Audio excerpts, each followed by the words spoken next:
Hello दोस्तों, मैं हूं मनोज और यूट्यूब चैनल पे आप सभी का स्वागत है। क्या हाल है मेरे दोस्तों? एकदम टॉप क्लास तरीके से सब कुछ चल रहा है, बढ़िया तरीके से। बढ़िया चलते रहना चाहिए भाई, है ना। हाल एकदम अच्छे होने चाहिए, मेहनत अच्छी होनी चाहिए, बाकी सारी चीजें जिंदगी ऑटोमेटिक बहुत अच्छा डिसाइड करने वाली है। ठीक है, अपन पढ़ रहे थे chapter chapter number 3 metal and non metal के बारे में। लास्ट पार्ट के अंदर अपने physical properties of metal and physical properties of non metal को धराशायी कर दिया, एकदम लाशा बिछा दी, कर देना टॉप क्लास तरीके से। उसके बाद अपने शुरू किया था chemical properties of metal. Metal की केमिकल प्रॉपर्टीज है, फिर केमिकल रिएक्शंस के बारे में बात अपने शुरू करी थी। तो अपने 3 टाइप की केमिकल रिएक्शन पढ़ी थी। Reaction of metal with air, reaction of metal with acid and reaction of metal with nitric acid. ये 3 पार्ट अपने कंप्लीट किए वहां पे। ठीक है, इतना सब कुछ कंप्लीट करने के बाद में आज अपन 4th नंबर पे आते हैं, reaction of metal with water. आज अपन क्या करेंगे, वाटर के साथ में रिएक्शन कराएंगे। वाटर के साथ में रिएक्शन अलग अलग टाइप के जो मेटल्स होती है अलग अलग टाइप की रिएक्शन वो करती है। कुछ मेटल्स कोल्ड वाटर से रिएक्शन करती है, कुछ मेटल्स स्टीम वाटर से रिएक्शन करती है, कुछ मेटल्स हॉट वाटर से रिएक्शन करती है, और कुछ मेटल्स ऐसी होती है जो रिएक्शन ही नहीं करती है ना। लानत भरी जिंदगी जीती है वो, वाटर के साथ में कोई रिएक्शन नहीं। तो सारे जो मटेरियल है कौन किस तरीके से कैसे रिएक्शन करता है, किस बिहेवियर से और क्या बनाता है, वो सारा प्रोसेस अपन सीखते हैं। तो चलिए दोस्तों देखिए भाई, मैं आपको बताता हूँ। अगर आप मेटल की रिएक्शन वाटर से करवा रहे हो, किससे करवा रहे हो? वाटर से, पानी से करा रहे हो। आज ब्लू है पानी, पानी किससे करा रहे हो? पानी के साथ में। तो देखिए, अगर आप मेटल की रिएक्शन वाटर से कराओगे, पहले तो बनेगा metal oxide and hydrogen gas. भाई H2O लिखा हुआ हमारे पास में। आप तो ऐसा देखिए, मेरे पास में ऐसा है, एक तो मेटल और साथ में क्या है, H2O। ये ऑक्सीजन मैं इधर भेज दूं, क्या बनेगा? मेटल ऑक्साइड, और साइड में क्या बचा? Hydrogen gas. बस ये ध्यान रखना। अगर आप मेटल की रिएक्शन वाटर से कराते हो तो मेटल ऑक्साइड बनेगा, और क्या बनेगा? हाइड्रोजन गैस बन जाएगी। अब देखना, ये जो मेटल ऑक्साइड है ये पानी में सोल्यूबल होता है, वाटर के अंदर डिजोल्व हो जाएगा, सोल्यूबल हो जाएगा। और जब सोल्यूबल हो जाएगा तो ये फर्दर रिएक्शन करेगा किसी के साथ में? H2 के साथ में। और जब फर्दर रिएक्शन करेगा ये बना देगा इस बार मेटल हाइड्रोक्साइड। क्या बना देगा? Metal hydroxide. बहुत आसान रिएक्शन है, देखना। when metal reacts with water it produces metal oxide। क्या बनाएगा? metal oxide and hydrogen gas। बात यहाँ तक हुई थी अपनी। आगे देखो, metal oxide are soluble in water then it further form metal hydroxide। फिर वो क्या बना लास्ट में? मेटल से मेटल हाइड्रोक्साइड बना देता है। ओवरऑल रिएक्शन को मैंने इस टाइप में लिख दिया, देखना। मेटल की रिएक्शन वाटर से कराता हूँ तो मेटल ऑक्साइड बनेगा और हाइड्रोजन गैस बनेगी। फिर देखना, ये मेटल ऑक्साइड पानी के अंदर सोल्यूबल होगा, और सोल्यूबल होने की वजह से मेटल ऑक्साइड वापस वाटर से रिएक्शन करेगा और क्या बना देगा? Metal hydroxide. क्या बनाएगा दोस्त? Metal hydroxide. क्या यहाँ तक कहानी जम के क्लियर एकदम? यहाँ तक कहानी एकदम टॉप क्लास तरीके से जम के क्लियर है क्या? देखिए, मैं आपको ट्रिक बताता हूँ। इस ट्रिक से हमारे जितने कितने भी एनसीईआरटी ने रिएक्शन दिए वो सारे रिएक्शन कवर होने वाली है। मैंने बीच में लिखा मेटल। मेटल अलग अलग टाइप से रिएक्शन कर रहा है। 4 टाइप मैंने टोटल लिखा है यहाँ पर। 4 टाइप कौन कौन से? एक तो reaction with cold water, reaction with hot water, reaction with steam water and no reaction. कोई रिएक्शन ही नहीं है। तो कोल्ड वाटर से कौन कौन करता है? कोल्ड वाटर से रिएक्शन करेगा सोडियम और पोटेशियम। अरे भाई, सोडियम और पोटेशियम कोल्ड वाटर से रिएक्शन करते हैं, ठंडे पानी से रिएक्शन करते हैं। ठंडे पानी में डालो ना तो अच्छे से रिएक्शन कर जाते हैं। आपको तो पता ही है, सोडियम और पोटेशियम जो होते हैं वो भयंकर रिएक्टिव होते हैं, हाईली रिएक्टिव सब्सटेंस है, हाईली रिएक्टिव मेटल्स है।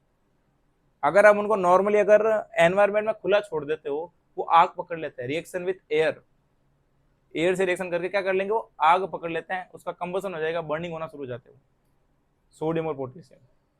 अगर आप उनको पानी में डालोगे तो पानी में क्या बनाएगा? मेटल ऑक्साइड बनाता है और साइड में हाइड्रोजन गैस रिलीज करता है। क्या करता है? हाइड्रोजन गैस रिलीज करता है।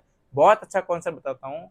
जब आप सोडियम को या फिर पोटेशियम को पानी में फेंकते हो, अगर आपने कभी ऐसा सुना भी होगा कि सोडियम और पोटेशियम को पानी में फेंकने से ब्लास्ट होता है, वो रिएक्शन मैं आपको बता रहा हूँ बेसिकली क्या होता है, देखना। तो जब आप सोडियम और पोटेशियम को पानी में फेंकते हो तो एक तो बनेगा सोडियम ऑक्साइड और पोटेशियम हाइड्रोक्साइड, साइड में क्या बन रही है? Hydrogen gas. और इसमें बहुत एक्सेस अमाउंट में हीट प्रोड्यूस होती है, हाईली एक्सोथर्मिक रिएक्शन, हाईली भयंकर वाली एक्सोथर्मिक रिएक्शन। और इस एक्सोथर्मिक रिएक्शन क्या प्रोड्यूस होगी? हीट प्रोड्यूस होगी, हीट बाहर निकलेगी। वो हीट देखना, हाइड्रोजन गैस जैसे साथ साथ रिलीज हो रही है, उस हाइड्रोजन को ये हीट गर्म कर देगी, हीट उसको जला देगी। हीट इतनी भयंकर होती है, इतनी ज्यादा हीट होती है कि हाइड्रोजन को जला देती है, हाइड्रोजन को फ्लेम देती है, फायर, आग लगवा देती है। और उसी आग की वजह से एकदम पटाखे के फॉर्मेट में, चिंगारी के फॉर्मेट में हाइड्रोजन गैस के साथ में वो फटता है पानी के साथ में जब आप सोडियम को डालते हो। ये प्रोसीजर होता है उसका। वापस बताऊं, जब आपने सोडियम को फेंका पानी के अंदर, उसने पानी से रिएक्शन करी, सोडियम ऑक्साइड बनाया। साइड में बने हाइड्रोजन गैस और बनती है highly energy, highly heat energy produce होती है वहां पर। वो हीट एनर्जी बनने वाले हाइड्रोजन गैस को जला देगी, फायर आग लगवा देगी उसके अंदर, और आग लगेगी तो बहुत एक्सट्रीमली एक्सप्लोजन होता है वहां पर। इस तरीके से रिएक्शन होती है सोडियम की। पोटेशियम की ऐसी होती है। तो देखो सोडियम पोटेशियम कोल्ड वाटर से रिएक्शन करते हैं, ठंडे पानी से। मैंने ट्रिक बनी है, काना ठंडे पानी से नहाता है।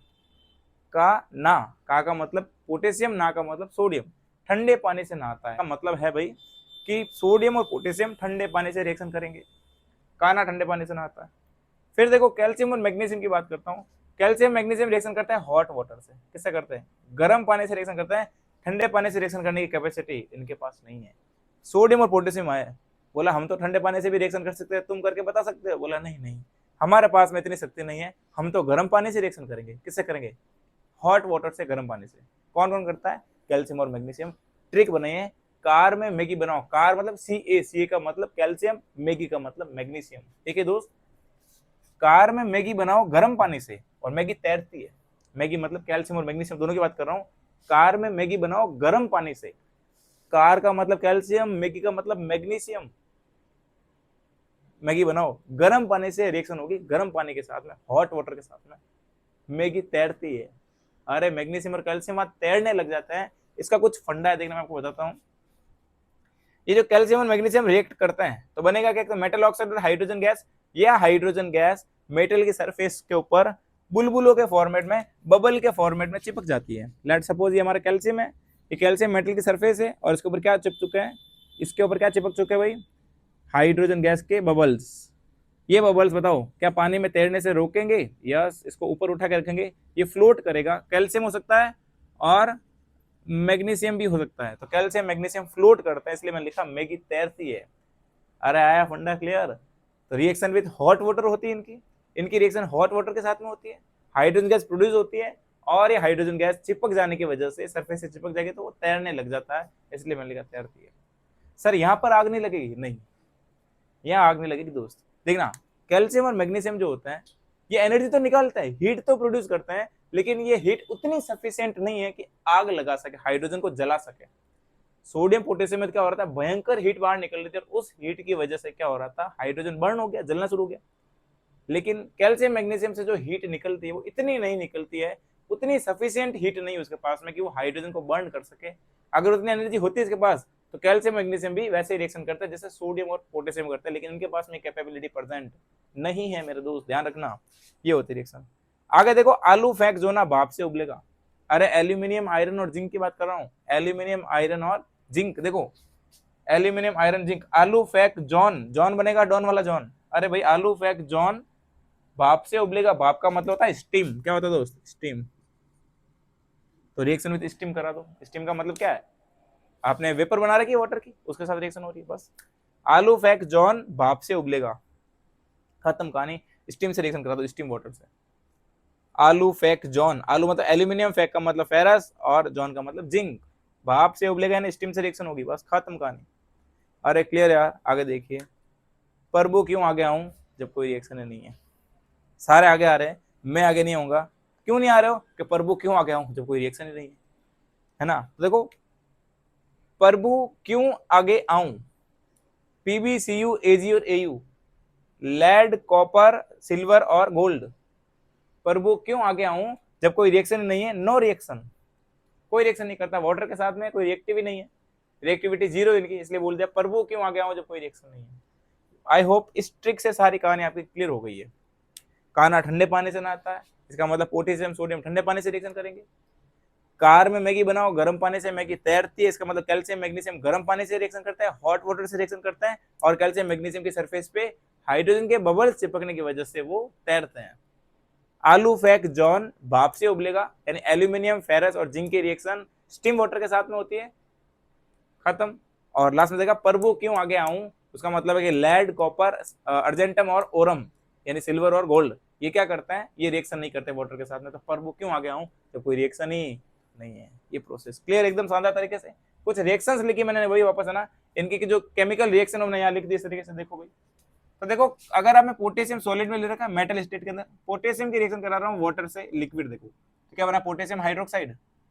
है ना, क्योंकि रिएक्शन फर्दर हो रही है भाई, मैंने आपको बताया था। देखो पहले बनेगा अपना मेटल ऑक्साइड, और मेटल ऑक्साइड रिएक्शन करेगा वापस वाटर से बन जाएगा मेटल हाइड्रोक्साइड। तो ये मेटल हाइड्रोक्साइड बन चुका है, पोटेशियम हाइड्रोक्साइड, और हाइड्रोजन और हीट, ये हीट क्या करेगा दोस्त, इसको जलाने का काम करेगा। ये हीट इस हाइड्रोजन को जलाएगा, और हाइड्रोजन जैसे ही जलेगा तो क्या होगा दोस्त, बहुत हाईली एक्सप्लोजन होगा वहां पर। आगे देखो तो बिल्कुल सेम रिएक्शन होती है, सोडियम की रिएक्शन वाटर से करा दो, वाटर लिक्विड फॉर्म में बनेगा सोडियम हाइड्रोक्साइड, हाइड्रोजन और हीट, ये हीट देखो फायर करवा देगी, आग लगवा देगी दोनों के अंदर ही, इस तरीके से प्रॉपर्टीज होती है। आगे देखो कैल्शियम, कैल्शियम की रिएक्शन करा रहा हूँ वाटर, कैल्शियम की रिएक्शन करा रहा हूँ वाटर के साथ में, तो बनेगा कैल्शियम हाइड्रोक्साइड और हाइड्रोजन गैस। ये हाइड्रोजन गैस उसकी सरफेस से चिपक जाती है, और सरफेस पे जब चिपक जाएगी तो क्या होगा, वो फ्लोट करना शुरू कर देता है, तैरना शुरू कर देता है। आगे देखो मैग्नीशियम की रिएक्शन भी बिल्कुल सेम ही होती है। नेक्स्ट देखो एल्यूमिनियम की बात करते हैं। एल्यूमिनियम ने रिएक्शन करी है H2O गैस के साथ में। H2O गैस का मतलब क्या भाई, वेपर फॉर्म, स्टीम से रिएक्शन करानी पड़ती है, बता देखो स्टीम वाटर, तो वेपर फॉर्म में रिएक्शन करानी पड़ती है, स्टीम में रिएक्शन करानी पड़ती है। देखो एल्यूमिनियम सॉलिड H2O गैस ले रखा, क्या बनेगा Al2O3, अरे ये है Al2O3, मैं इसको बोलता हूँ Al2O3, ठीक है दोस्त। एल्यूमिनियम ऑक्साइड क्या बना, एल्यूमिनियम ऑक्साइड सॉलिड फॉर्म में, और साइड में बन गई हाइड्रोजन गैस। आगे देखिए 3Fe, यानी फेरस रिएक्शन कर रहा है H2O के साथ में, क्या बनेगा Fe3O4 और हाइड्रोजन गैस। क्लियर है रिएक्शन दोस्त, रिएक्शन क्लियर है क्या। आगे देखिए Pb और Au, या फिर Ag और Cu भी साथ में लिख सकते हो, Pb Au Ag Cu, no reaction, कोई रिएक्शन नहीं करता है। अरे दोस्त कोई रिएक्शन, किसी टाइप की कोई भी रिएक्शन नहीं होती है। आई होप आपको रिएक्शन विद वाटर एकदम शानदार तरीके से क्लियर है। कोई भी डाउट हो कमेंट में जरूर पूछना, वो आपको आंसर मिल जाएगा।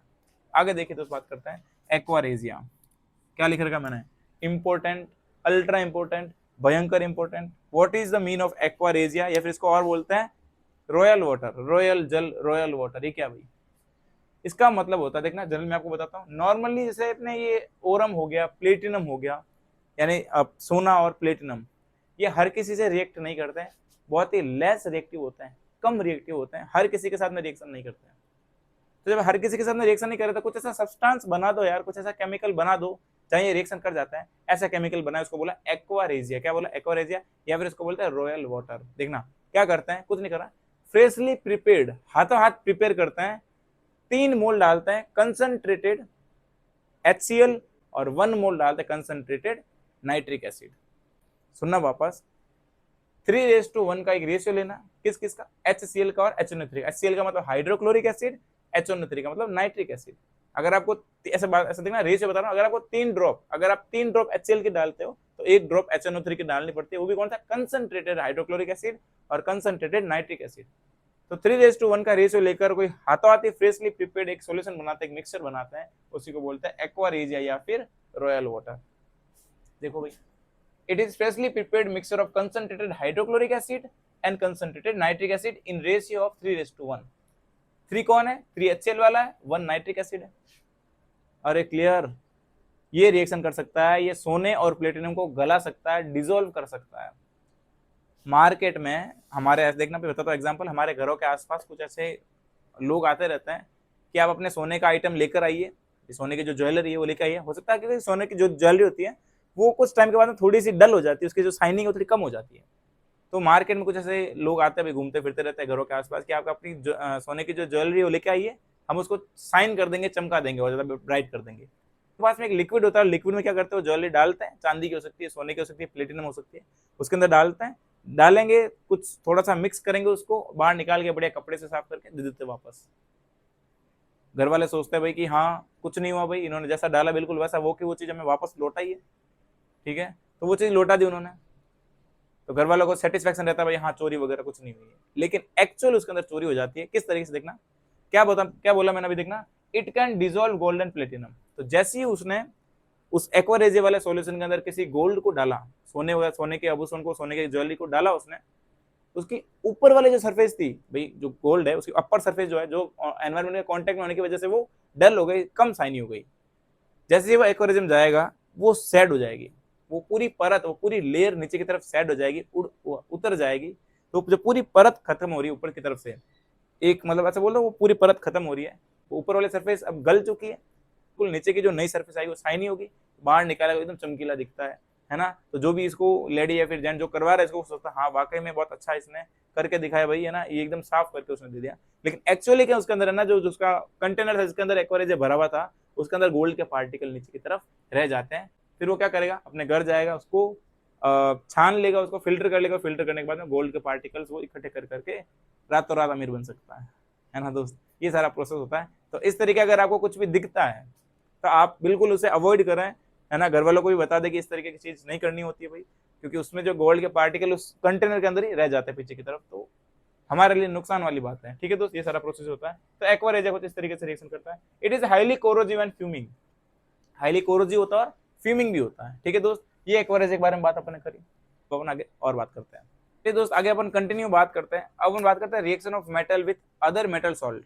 कोई भी दूसरे मेटल के सॉल्ट बना रखे हैं, उन सॉल्ट की रिएक्शन में किसी मेटल से करवाता हूँ किसी सॉल्यूशन के अंदर, तो क्या रिएक्शन होती है। तो रिएक्शन कुछ इस प्रकार से होती है। उसके लिए आपको पहले रिएक्टिविटी ऑर्डर देखना पड़ेगा। क्या देखना पड़ेगा, रिएक्टिविटी ऑर्डर। तो मैंने लिखा देखो, तो रिएक्टिविटी सीरीज, एक मैंने सीरीज लिखी हुई है, उसको बोलते हैं रिएक्टिविटी सीरीज। उस रिएक्टिविटी सीरीज के अंदर जो ऊपर की तरफ आता है, टॉप वाले जितने भी मेटल्स लिखे हुए हैं वो सारे हाईली रिएक्टिव है, बीच वाले माइल्ड रिएक्टिव है, मॉडरेट रिएक्टिव है, और नीचे वाले लेस रिएक्टिव है। तो ये रिएक्टिविटी ऑर्डर है भाई इनका।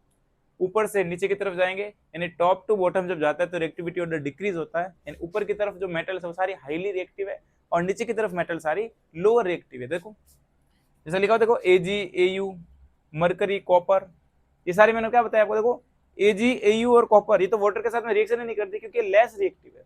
रिएक्शन इसीलिए नहीं करती क्योंकि लेस रिएक्टिव है। देखो पोटेशियम, सोडियम ठंडे पानी से भी रिएक्शन कर जाता है। आप इनको ठंडे पानी में डाल दो, कोल्ड वाटर में डाल दो, इजीली रिएक्शन कर जाता है, क्योंकि इनकी रिएक्टिविटी क्या है, it is very highly reactive, बहुत ज्यादा हाईली रिएक्टिव होता है। तो आपको ये आइडिया होना चाहिए, इसके अकॉर्डिंग अपन सारा काम कर सकते हैं। मैं फर्स्ट रिएक्शन बात करता हूँ, डिस्प्लेसमेंट रिएक्शन। ये डिस्प्लेसमेंट रिएक्शन मैंने आपको चैप्टर नंबर फर्स्ट में पढ़ाई थी। इस रिएक्शन को मैंने चैप्टर नंबर फर्स्ट में आपको मैंने बताया था, डिस्प्लेसमेंट रिएक्शन। डिस्प्लेसमेंट रिएक्शन का मतलब होता है हाईली रिएक्टिव मेटल की प्रेजेंट में लोअर रिएक्टिव मेटल वहां से भाग जाएगी। फॉर एग्जांपल मेरे पास में लिखा हुआ, देखना मैं एग्जांपल लेता हूं, वही जिंक वाला, वापस जिंक और H2SO4 वाला। देखो मैं यहां लिखता हूं एग्जांपल, जिंक एक मेटल है, उसकी मैं रिएक्शन करा रहा हूं H2SO4 एसिड के साथ में। जब मैं रिएक्शन कराऊंगा तो बताओ क्या प्रोसेस होगा। तो बनेगा जिंक सल्फेट, और साइड में बनेगा अपना H2 गैस, हाइड्रोजन गैस। अब ये देखो, ये रिएक्शन है डिस्प्लेसमेंट रिएक्शन। कौन सी रिएक्शन, डिस्प्लेसमेंट रिएक्शन। देखना जिंक का आ रहा, ये रहा जिंक, और हाइड्रोजन, ये रहा हाइड्रोजन। अब बताओ ऊपर वाले जो मटेरियल है, ऊपर वाले जो मेटल्स है वो सारी क्या हाईली रिएक्टिव है। ऊपर वाली मेटल्स नीचे वाले मेटल्स को उनके सॉल्यूशन में से डिस्प्लेस कर सकती है, उनके मोल्टन स्टेट में से डिस्प्लेसमेंट कर सकती है। इसको मैं बोलता हूं डिस्प्लेसमेंट रिएक्शन। देखना highly reactive metals can displace lower reactive metal from solution और मोल्टन स्टेट। मोल्टन स्टेट,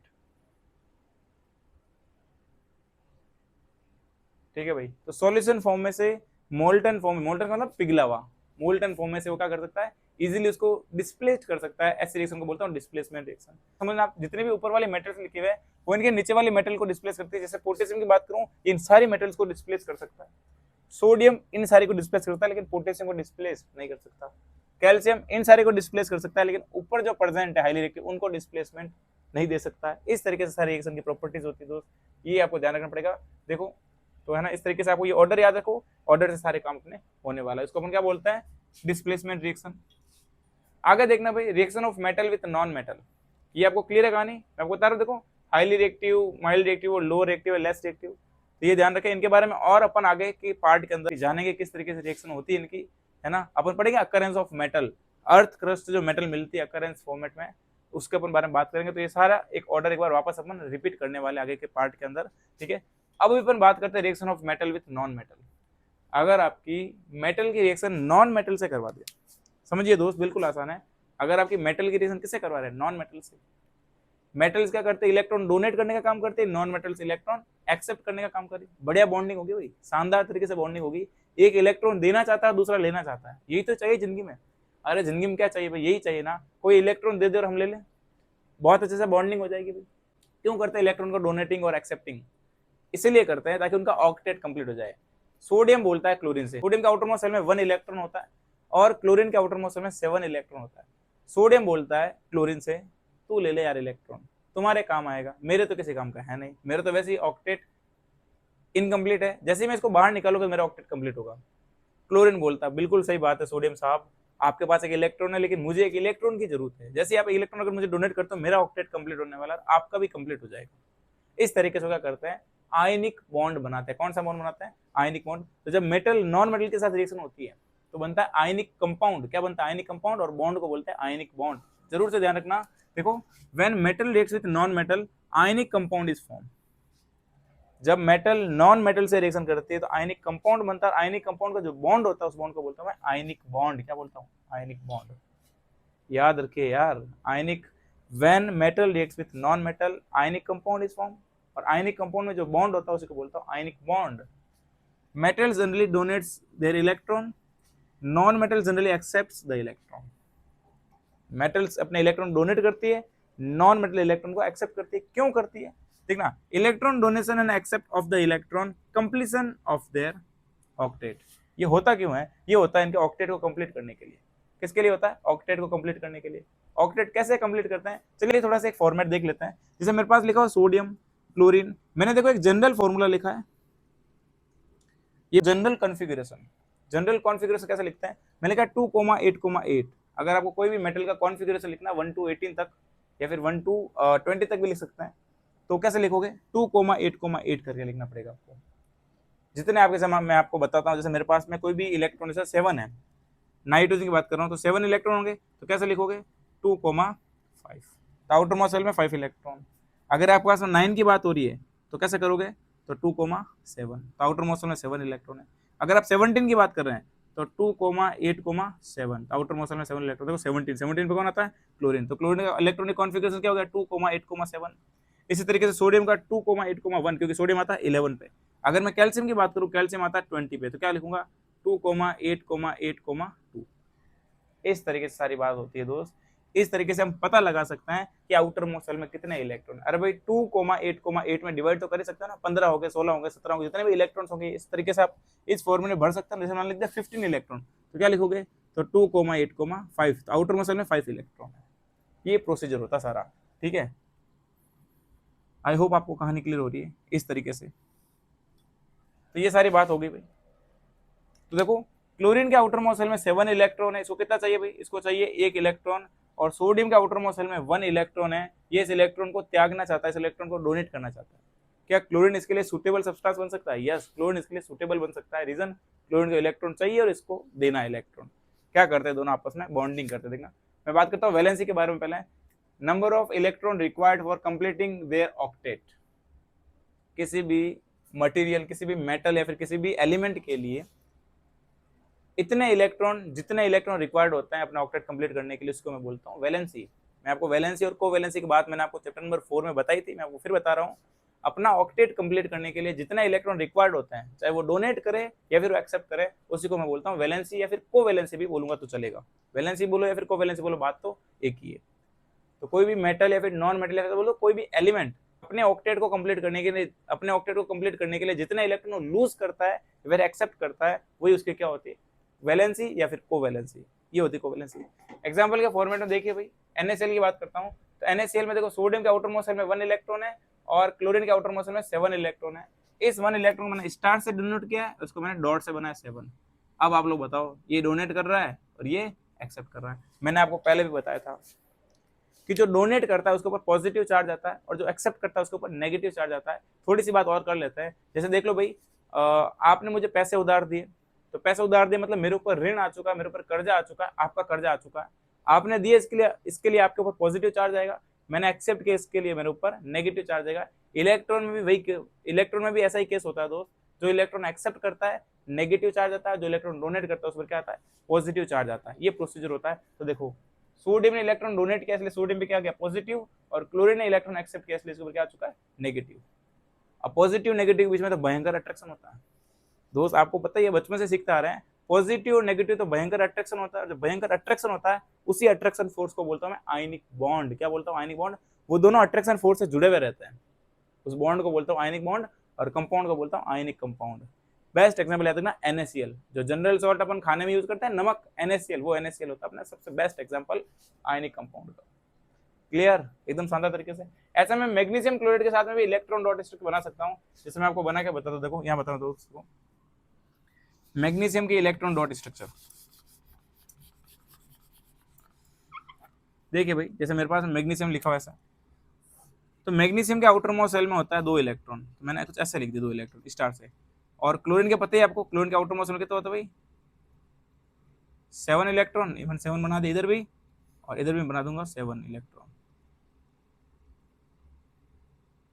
अब देखिए दोस्त, तो ये डैश डैश वाला पार्ट इस क्लोरीन उड़ा ले गया, ये क्लोरीन जो है इसको उड़ा के लेकर चला गया, और इधर भी क्या होगा भाई, ये वाला क्लोरीन इसको उड़ा के चला गया।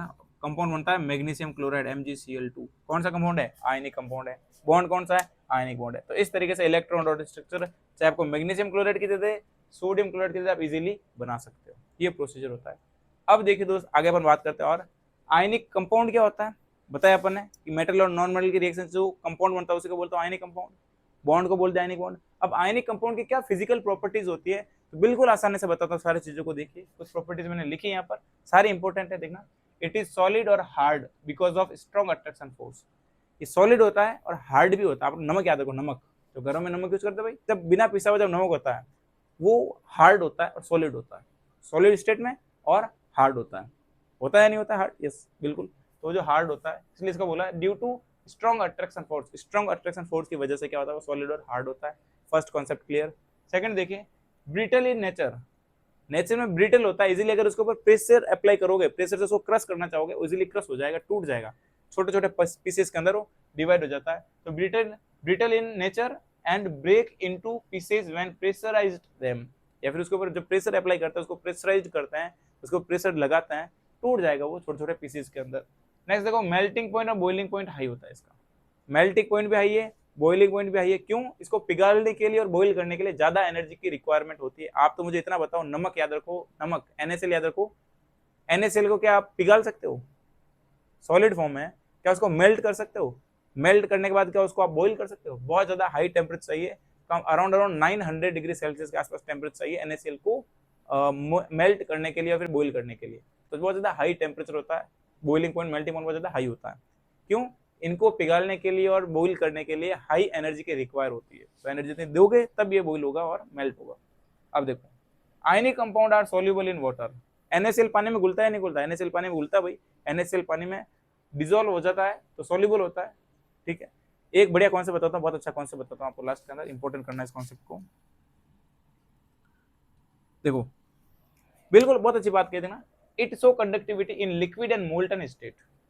अगर लिक्विड फॉर्म में है, उसको घोल रखा है, डिजोल्व कर रखा है, जैसे नमक को घोल देंगे तो नमक जैसे घुलेगा तो Na+ और Cl- आयन में डिसोसिएट हो जाता है। तो आयन से प्रेजेंट है, चार्ज से प्रेजेंट है, चार्ज प्रेजेंट है तो करंट फ्लो इजीली हो जाता है। तो देखना, NaCl शो या फिर it show conductivity in liquid and molten state. Molten का मतलब पिघाल रखा उसको, तो उस टाइम पर भी क्या करते हैं, कंडक्टिविटी को शो करता है। लिक्विड फॉर्म में भी कंडक्टिविटी को शो करता है, लेकिन सॉलिड फॉर्म के अंदर कंडक्टिविटी को शो नहीं करता। दोस्त ध्यान रखना। तो मेरे पास में सॉलिड नमक ले रखा है, मैं 2 वायर डाल दूं उनके और मैं बैटरी से जोड़ दूं, उसको करंट अप्लाई करूं, ठीक है, तो वहां करंट फ्लो नहीं होगा। रीजन, वो सॉलिड स्टेट का था। लेकिन अगर वही लिक्विड होगा या फिर मोल्टन स्टेट में होगा, वहां करंट 100% तरीके से फ्लो हो जाएगी। तो कंडक्टिविटी शो करता है लिक्विड में और मोल्टन स्टेट के अंदर। क्या दोस्त, यहां तक सारी कहानी क्लियर है, एकदम टॉप क्लास तरीके से। ठीक है दोस्त, तो आज अपन इतनी बात करते हुए, बाकी बात है नेक्स्ट क्लास में करेंगे। तब तक के लिए ऑल द बेस्ट, जय हिंद, जय भारत।